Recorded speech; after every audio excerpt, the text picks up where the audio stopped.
Bom, boa tarde, eu sou a Bianca, essa é a Tainara e a Tainã, e a gente está entrevistando a Juliana Battistioli hoje para o nosso trabalho, nosso seminário de higiene, e a gente vai falar uma breve introdução, que é que a atividade proposta do nosso trabalho é para um melhor desenvolvimento e conhecimento de formas de manejo sanitário na avicultura, e a nossa entrevista tem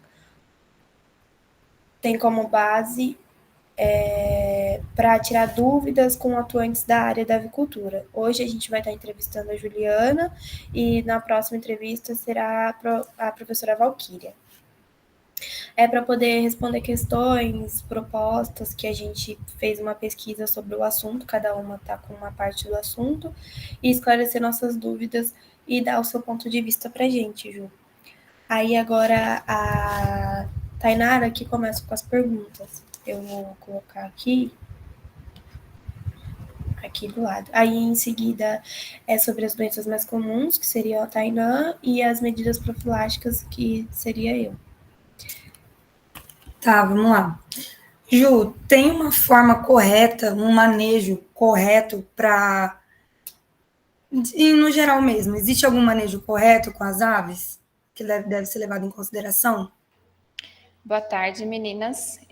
Gostaria de agradecer pelo convite, né? E quando a gente fala na parte de manejo de higiene, o manejo sanitário das aves, né? Tudo a gente é baseado em cima do Programa Nacional de Sanidade Avícola. Em cima disso, a gente tem diversas legislações com diferentes cadeias, né? Porque quando a gente fala na avicultura, a gente tem a hierarquia, né? Desde a parte de bisa, avós, matrizes e frangos de corte, e a gente tem uma base de biosseguridade. Quanto mais o topo da cadeia, mais é exigido na parte de biossegurança, né? Manejo correto, a gente não pode falar o correto ou o certo, né? A gente tem diversos manejos. Quando a gente fala do manejo de biosseguridade, a gente pensa, né, na parte de vazio sanitário, na parte de higiene, na parte de limpeza, desinfecção, e dependendo das cadeias, a gente também tem até a coleta do aviário ou do galpão que essas aves serão alojadas. E aí vocês consideram algum, tipo, mais principal, assim, uma forma mais viável, mais fácil de estar fazendo? Com relação à parte de manejo sanitário, é complicado quando a gente fala da parte de cadeia, né, da avicultura. Cada cadeia, a bisa, a avó, a matriz e o frango tem as suas particularidades, né? Quando a gente fala em frango de corte, a gente tem o reuso de cama. Quando a gente trabalha com as linhagens puras, eu já não utilizo. Então, a gente tem as diferenças e tem as premissas pertinentes a cada cadeia, né, a cada segmento. Uhum. E na questão da vacinação, é uma questão muito importante, né? A gente sabe que a vacinação é fundamental para tudo. Tem alguma que não pode deixar faltar? A questão dela ser, da importância da vacinação para manter tudo certinho? É a mesma coisa da parte do processo de higienização, né? Cada hierarquia, quando eu trabalho com a avó, eu tenho um cronograma de vacina. Quando eu trabalho com bisa, é outro, com matriz, com frango de corte. Tá? Hoje, por legislação, a gente tem a vacina de Marek, que ela é obrigatória para a gente conseguir fazer o trânsito dessas aves, né? Que seria a parte da guia do transporte, de transporte animal. Mas é perante o quê? Ao desafio sanitário daquela região. O frango de corte são diversas vacinas que são realizadas em incubatório. As bisas, elas têm um cronograma vacinal, né, no decorrer da sua vida. As avós têm também seu cronograma de vacinal, as matrizes, mas isso é construído perante ao desafio daquele local. Tá? É muito importante, sim, a vacinação, porque é onde a gente vai ter todo o processo do sistema, né, imune dessa ave desenvolvido, quando a gente fala da parte de cadeia de reprodutoras.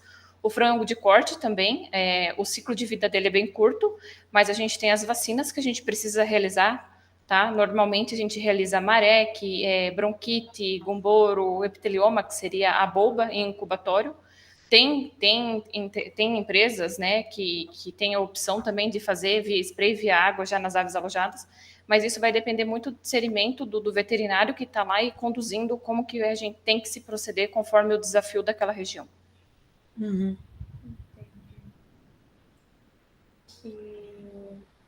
Vai perguntar? Eu li bastante coisa e essa semana que passou agora a gente falou muito sobre os professores, né? Falou muito sobre a parte do vazio sanitário. E é uma estratégia bem importante, né? Deu a entender. Por que que ela é uma estratégia bem importante? Quando a gente fala do vazio sanitário, né, seria o período que a gente retira a última ave desse galpão e é o período que a gente está preparando esse local para a gente estar alojando posteriormente outro lote, né?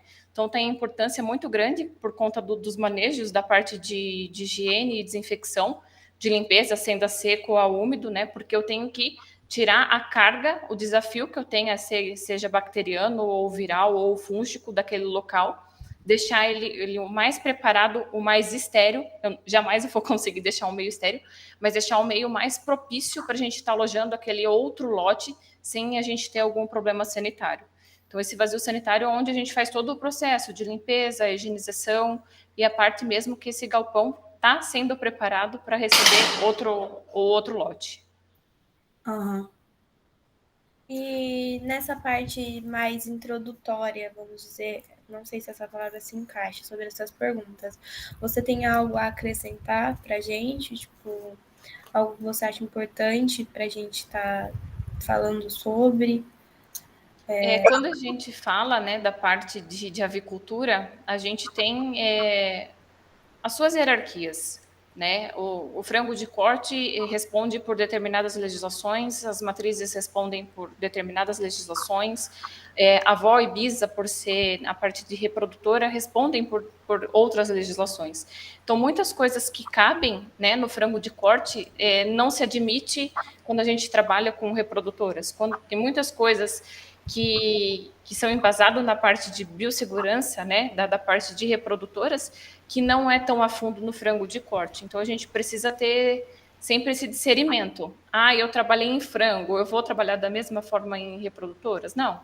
Eu trabalhei em reprodutoras. Em reprodutora eu fazia em frango de corte. Muitas vezes não se procede da mesma forma. Então, a gente tem que sempre estar buscando, né, a área que a gente está trabalhando, mesmo sendo a avicultura como um todo, né, a gente tem alguns processos de biosseguridade diferentes conforme a cadeia que a gente está. Entendi. É uma parte bem interessante, né? São formas de manejo diferentes, né? Como você disse, não tem um manejo correto a ser seguido, é do que cada um necessita, né? Isso, e a gente é sempre baseado em legislação, né? Nas legislações e também na parte de estudo científico, que também as legislações são baseadas nisso, né? Que eu consigo comprovar a eficácia, a eficiência de determinada ação perante a um galpão, perante uma cama, perante a um lote como um todo. Tem alguma coisa para falar, Tainã? Então, Ju, eu gostaria de saber, na realidade, quais são, né, as doenças que mais acometem as aves no geral, assim.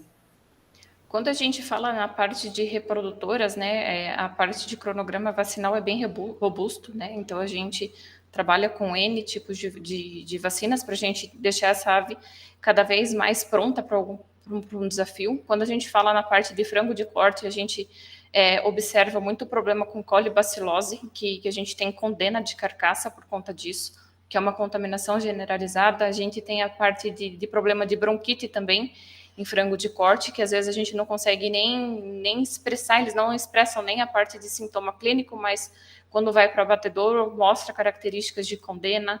A bolba em si, né, com a parte de poedeiras comerciais, existe, né, a coriza, a laringotraqueite, mas quando a gente tem um processo de biosseguridade, né, e a gente cerca todo o nosso processo produtivo, a chance de a gente ter um problema é menor, muito menor. Quanto mais a gente abre a porta, quanto mais a gente deixa de fazer algo que era para ser feito, se torna mais susceptível esse lote ter algum problema sanitário. E no caso, essas doenças são essas que mais causam prejuízos economicamente, ou tem alguma, assim, que é pioneira, que causa prejuízos grandes, assim? Hoje a gente fala da parte de salmonela, né, que é algo que é um impasse. Existem diversos sorotipos de salmonela E como a gente exporta, né, a nossa carne, então a gente é o primeiro no mundo, né, que a gente chega a suprir quase 150 nações. Então a gente tem algumas premissas que a gente tem que cumprir com relação aos países. Tem países que exigem a salmonella free, né? Ou a carne salgada pode ter um percentual de log de salmonella. Existem as silenciosas, como a coccidiose, né? E dependendo do segmento que está no intestino, ela vai apresentar somente uma queda de produção, uma piora em conversão alimentar, não vai ter um impacto tão significativo quando a gente fala em mortalidade, mas a gente tem perdas, sim, nos índices zootécnicos. Então, é muito difícil eu falar para você, não vai ter impacto. Toda doença tem, né? Indiferente do que seja, indiferente se vai acometer o trato gastrointestinal ou o trato respiratório. Uma ave doente, ela não vai ter o seu potencial expressado da forma como a gente se espera. Sim, você acabou de citar a coccidiose, e eu vi que os antibióticos foram barrados na União Europeia, né? E aí eu queria saber se existem outras substâncias que ajudam a controlar essa doença, nesse caso. Sim, a União Europeia teve a proibição em 2006, né, da utilização de antibióticos e promotores de desempenho, né, que são os antibióticos em dosagens subterapêuticas, né, dosagens baixas, no qual eles vai fazer só a seleção das bactérias benéficas, né. A partir desse banimento foi onde a gente teve um boom de pesquisas na parte da área acadêmica de substitutos aos promotores de desempenho, né, aos antibióticos. Então, hoje a gente tem linhas de fitoterápicos, a fitoterapia na parte da avicultura, os óleos essenciais, os ácidos orgânicos são muito utilizados, né, tentando mitigar os problemas com relação à parte de coccídia, não somente com coccidiose, mas a outros problemas gástricos. Entendi. Ju, me tira uma dúvida. Em relação à utilização de cama na granja, assim, se essa cama for acometida por algum fungo, a gente pode adicionar algum produto que reutilize essa cama, ou no caso a gente tem que descartar ela por inteira? Então, o processo da reutilização de cama se aplica assim, né, para o frango de corte. Quando a gente fala em reprodutoras, a gente não se reutiliza a cama, né? A gente tem um lote alojado, essa cama tem que ser destinada conforme a legislação ambiental, também não é de qualquer forma que essa cama tem que ser destinada, tem a parte de destinação correta. Com relação ao frango de corte, né, a gente consegue reaproveitar de 5 a 6 lotes uma cama, mas isso depende também muito da parte do processo de fermentação que ocorre. Nesse processo de fermentação é para ter inativação já de bactérias, vírus e fungos também. Então a gente faz um trabalho nessa cama para a gente conseguir fazer o alojamento dessas aves. Agora, eu falar para você um produto específico que se utiliza, eu não vou conseguir te direcionar, né? Porque é muito difícil a gente, com o processo fermentativo, a gente ter ainda, né, a parte de algumas bactérias e fungos e vírus. E, Ju, em relação ao sistema free range, é verídico, é só especulação que os animais possuem imunidade maior com esse sistema, ou com relação ao sistema convencional, é indiferente? Quando a gente fala no sistema de free range, né, as aves soltas, elas vão ter uma pressão um pouco maior, né, com relação à parte de desafios, porque realmente ela está solta, a gente não consegue fazer o controle, né, a gente não consegue deixar o piquete dela estéreo, né, então ela vai ter contato, mas a gente tem as premissas de suprir esse sistema imunológico dela para ela conseguir ser responsiva com relação à parte desse desafio que pode ser que ela tenha. Tá, então, normalmente utiliza suplementos vitamínicos, usa ácido orgânico, usa fitogênico, que vai fazer com que esse sistema imunológico dela seja mais responsivo. Não que nas outras cadeias nós não utilizamos, mas quando a gente trabalha com free range, a gente tem que estimular muito mais o sistema imunológico dessas aves do que comparado com um confinado, né? Que o desafio de um confinado é um pouco menor quando comparado com uma ave solta. Entendi. A minha última pergunta, assim, na realidade, ela é só para entender um pouquinho, assim, que eu estava lendo sobre. Eu vi que a União Europeia, ela está barrando a importação de animais que tiveram a sua nutrição e a utilização de antibióticos como promotores de crescimento. Existem outros promotores de crescimento que podem substituir, ou se algum deles podem causar o mesmo potencial, potenciais diferentes? Você fala o promotor de desempenho a partir de antibiótico? Isso. Ou você está falando? Tá. Sim, pela legislação, a gente não pode importar uma carne, a gente não pode fornecer essa carne para a União Europeia utilizando nenhum tipo de promotor de desempenho, que seria o antibiótico. Então, por isso que a gente tem os fitogênicos, né? O extrato de alho, o extrato de cravo, os óleos essenciais, óleo de maracujá, óleo de cravo, óleo de... Então, são diversos fitogênicos que tem no mercado hoje, porém, cada um vai ter uma atuação diferente, né? Então, o alho tem uma propriedade antihelmíntica, já um óleo de maracujá vai estar mais na parte da parte do sistema antioxidante. Então, a gente tem esse viés, que são os fitogênicos, né? E os ácidos orgânicos, que também são muito utilizados, os prebióticos, os probióticos também, que vão auxiliar bastante. Tá. Utilização de antibiótico para carne enfiada para a União Europeia, a gente não pode, por conta de legislação mesmo, tá? Para a gente conseguir. Fora. E em 2022, se eu não me engano, foi agora em janeiro, eles tiveram outra legislação, né? Que daí eles também pontuam bastante a utilização de antibiótico na produção como um todo, não somente como promotor de desempenho, porque se a gente pega quase 75% de todos os antibióticos que nós temos hoje, né, disponíveis, são aplicados na parte de produção intensiva. Então, cada vez mais a gente tem problema e tem estudos, né, que falam do surgimento dessas bactérias super resistentes. Então, cada vez mais é um viés de pesquisa que tem com relação ao surgimento por conta de resistência, por conta de até mesmo a utilização desses antibióticos em subdose de promotor de desempenho. Ju, muito obrigada. Imagina. Ju, e sobre essas doenças mais comuns, teria alguma curiosidade por você trabalhar nessa área há um bom tempo que você acharia importante pontuar para a gente? Tipo, algo que você acha que a gente acabou deixando escapar no assunto de doenças mais comuns, uma curiosidade, algo que você acha que a gente poderia falar sobre? Sim, eu não sei se vocês estão acompanhando, né, a parte dos casos que a gente está tendo de influenza aviária.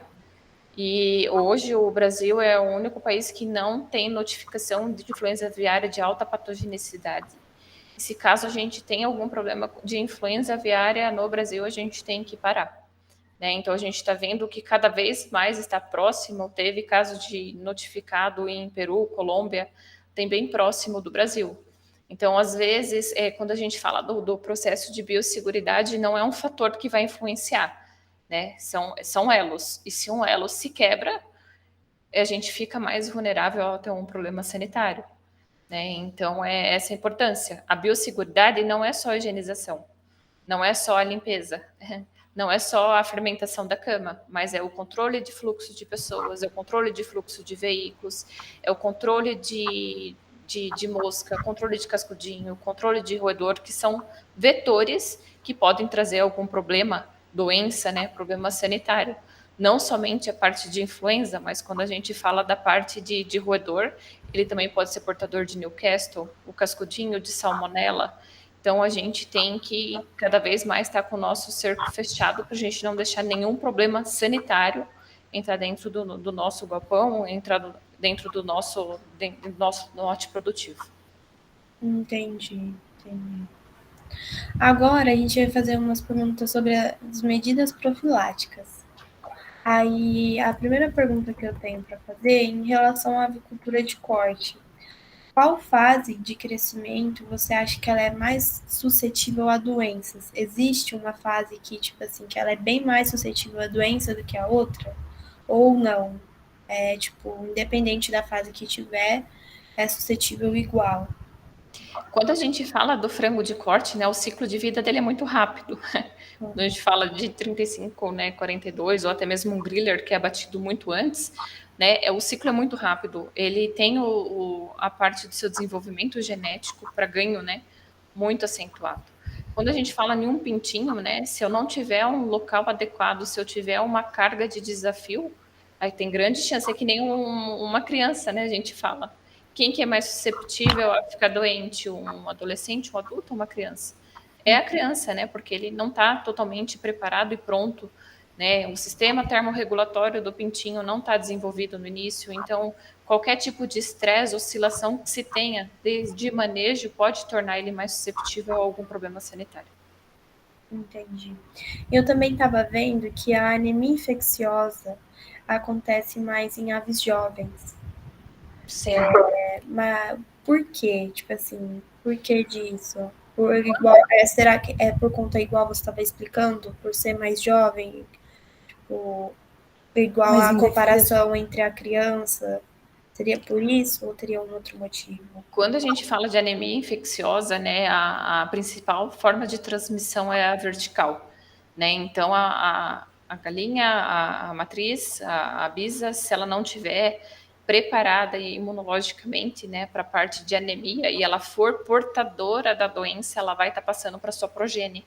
Então a progenie está muito mais susceptível a ter um problema com relação à parte de anemia infecciosa. E quando a gente fala ainda do frango de corte, né, se a matriz ela não está devidamente imunizada e é uma matriz portadora de anemia, ela vai passar para sua progenie.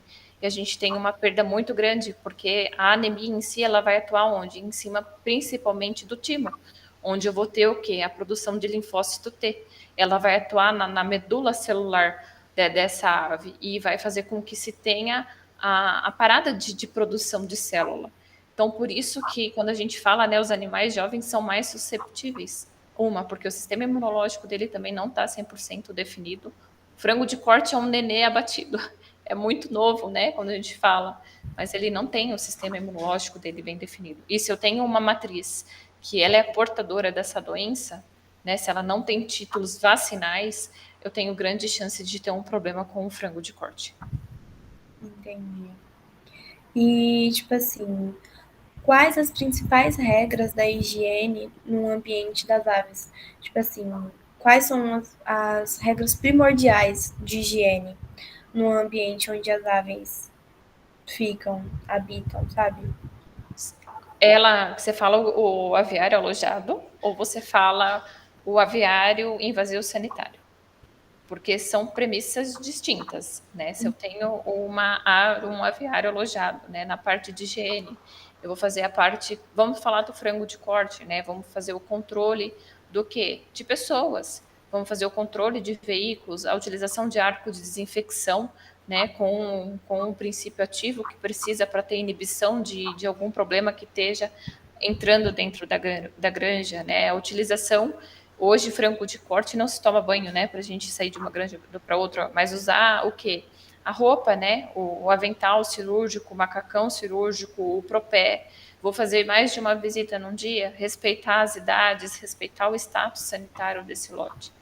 Quando a gente fala de um vazio sanitário, a gente tem as premissas do quê? Da limpeza, da desinfecção, né? Está sendo bem realizada, está utilizando a dosagem correta do produto, está utilizando o produto correto perante a situação daquele local. Então, a gente tem que avaliar como é a situação como um todo, né? Então, eu acho que todas as etapas são importantes, nenhuma é menos importante que a outra. E a gente tem que buscar sempre trabalhar com a mesma intensidade e com a mesma responsabilidade em todas as etapas. Porque eu posso falhar em uma... A limpeza foi maravilhosa, mas e a minha desinfecção, como foi? O meu processo fermentativo da cama, como foi? O meu controle de vetores, como foi? Então, é um elo. Então, eu acho que cada ponto tem a sua importância e tem que ter a sua devida execução de forma correta. Entendi. No semestre passado, a gente teve uma matéria que teve uma aula sobre isso, sobre manejo, avicultura, salmonela, como deixar o ovo na geladeira, e também mostrou sobre empresas que trabalham com avicultura, essas coisas, que, tipo, você tem que entrar com uma roupa própria no local, que você não pode usar desinfetante com cheiro, nada que tenha cheiro, tem um tempo, tipo, no dia para lavar mais de uma vez o local, que você teria que tomar um banho assim que sair, um banho assim que entrar, usar luva, por medo de infecções, tanto para as aves quanto para você. Sim. E aí também tem, tipo assim, existe uma idade, um tempo correto para que as aves se vacinem? Tipo assim, e sobre as vias de aplicações? Porque eu vi que tem mais de uma via de aplicação, pelo que eu entendi. Sim, a gente tem diversas vias de aplicação, e isso vai depender muito da parte do desafio que a gente tem no local. Então, a gente vai verificar como que é a pressão que a gente tem naquela região e a gente realiza o nosso cronograma vacinal, estipulando as idades, as vacinas e a via de aplicação. Lembrando, né, que todas as vacinas já foram estudadas e os fornecedores já recomendam em determinada idade a gente estar realizando essa vacinação. E a forma de aplicação. Existe a forma de aplicação que a gente fala individual e amassal. Amassal seria o quê? A gente fazer uma via água. Né? Eu não estou pegando uma por uma, mas eu estou fornecendo essa vacina para cada uma. Quando a gente fala numa aplicação individual, uma ocular. A ocular, a pega vacinal é um pouco melhor, porque você está fazendo, né, a vacina uma por uma. No olho tem uma glândula que chama glândula de Harder, que também é do sistema imunológico. Posteriormente, essa ave deglute, que também tem o contato com a parte do sistema imune, né, no trato gastrointestinal. Existem, que nem a vacina de Bulba, a gente faz em membrana de asa. Então, que a gente tem que ter um processo inflamatório nesse local para essa ave ser responsiva. Se eu faço a vacina e não tem um processo inflamatório, que a gente fala pega vacinal, então essa ave não está devidamente vacinada. Então, existem diversas formas, né, de aplicação. Quando a gente fala em frango de corte, normalmente a gente faz via água ou via spray, normalmente a gente faz massal. Quando a gente trabalha com reprodutoras, a gente faz a massal e a gente faz também a parte de vacinação individual. Mas isso vai depender muito da região e do desafio que essas aves estão. Tá? Não somente reprodutoras, mas também como aves de produção, né, a poedeira comercial. Também antes de ser transferida, né, elas são normalmente imunizadas somente em recria, e depois na produção é onde que eu quero que tenha toda a parte de anticorpo contra possíveis desafios daquela região. Entendi. Eu não sei se entra em medidas profiláticas, mas esse ano, nesse semestre, a gente está tendo uma matéria chamada parasitologia. E a gente está aprendendo sobre diferentes parasitos em diferentes espécies. E a gente viu que tem em aves, né? Que se acometem principalmente embaixo das asas, porque elas são quentes. Eu queria entender, tipo assim, quando isso acontece, qual a melhor medida a fazer? Tipo, o que melhor deve fazer? Deve, vamos dizer assim, matar a ave, é perdido, acabou, não tem como salvar?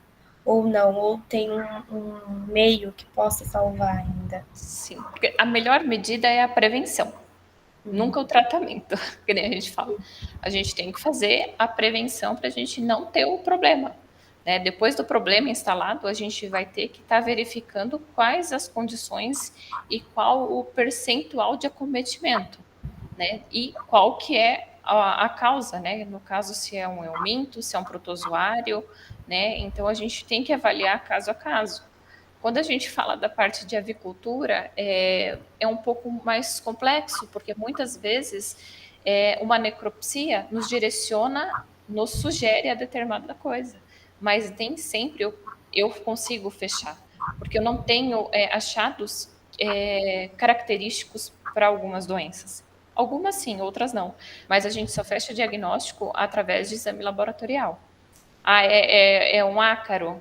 Então, se é um ácaro, a gente vai tratar. Está cometendo o quê? Está cometendo perna?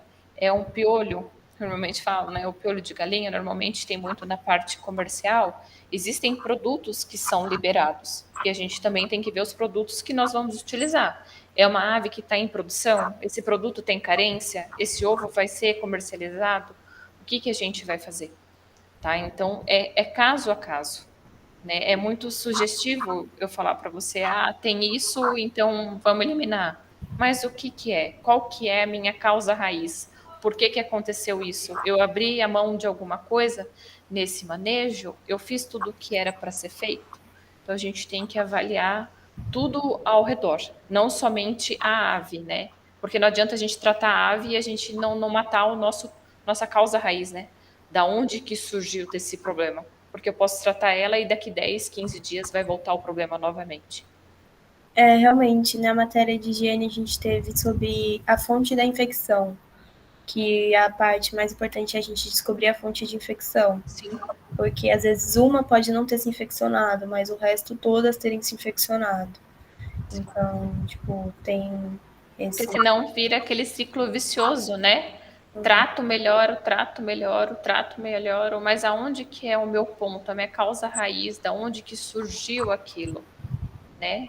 Existem, dependendo da doença, aves que são assintomáticas. Elas são portadoras, mas não vai estar apresentando sintoma. E outras vai estar apresentando, né? E sobre as medidas profiláticas, você tem algo que você acha bom ressaltar para a gente poder estar falando sobre agora? E esse seria o nosso último tópico das perguntas.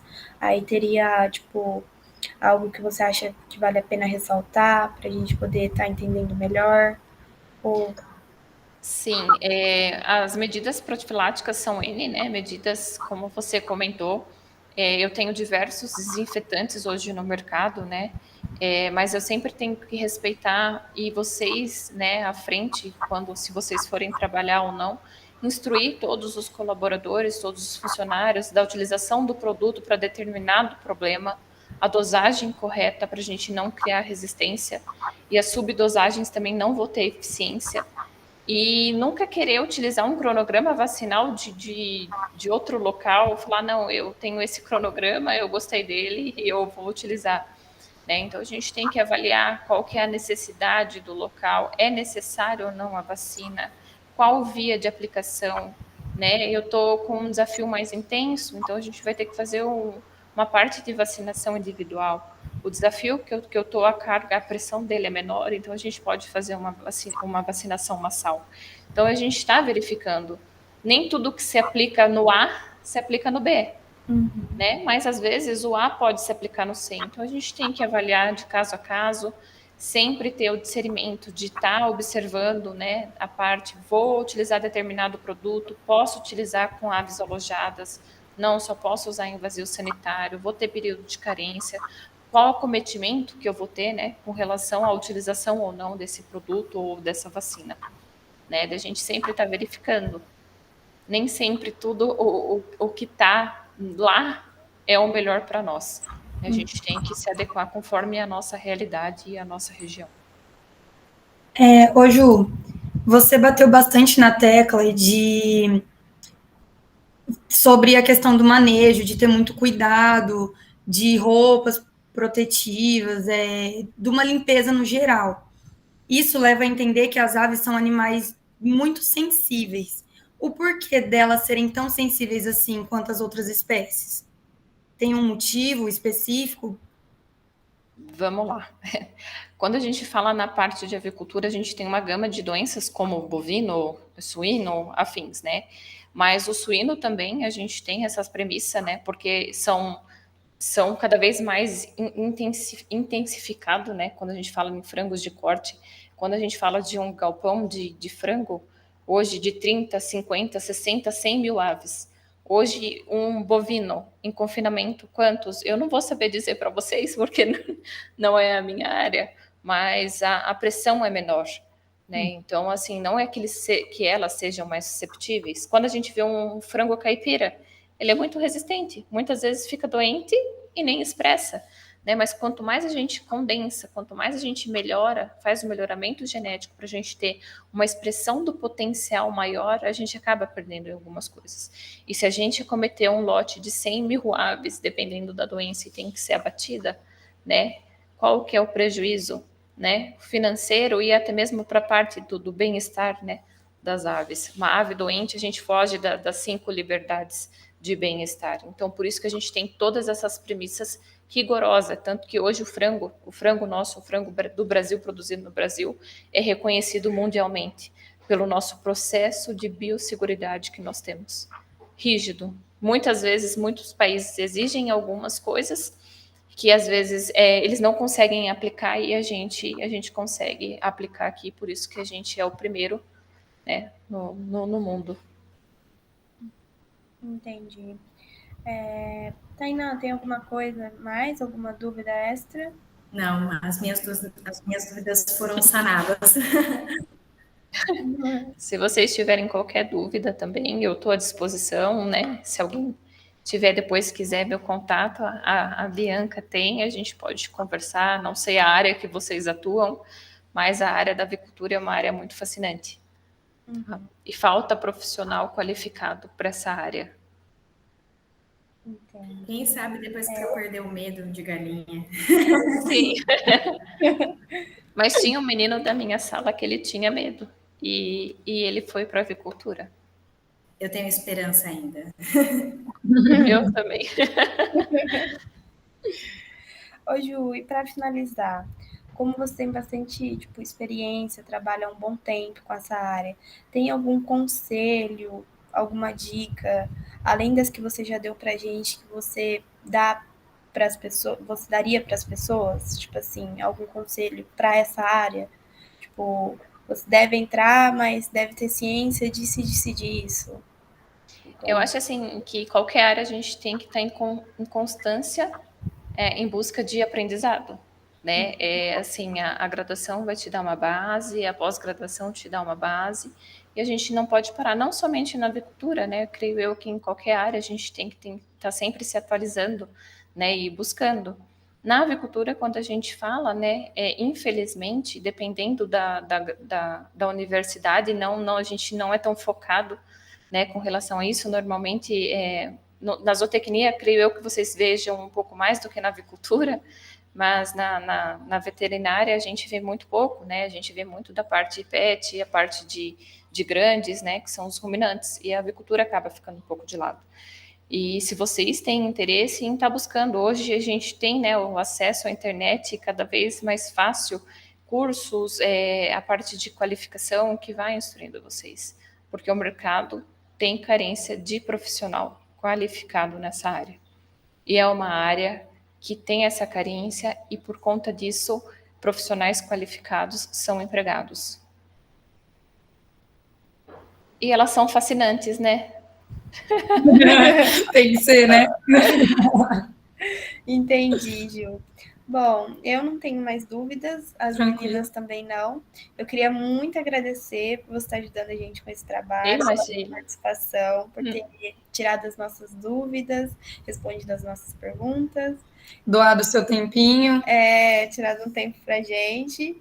E muito obrigada. Imagina. Eu que agradeço o convite de vocês, e se acaso eu não conseguir sanar todas as dúvidas, vocês podem me perguntar, não tem problema, se eu não souber, a gente busca juntas, né, para a gente conseguir direcionar vocês com relação a isso. O frango de corte está um pouco distante da minha realidade, né, mas a gente tem bastante embasamento, né, na parte tanto técnica, na parte de pesquisa e a parte de legislação.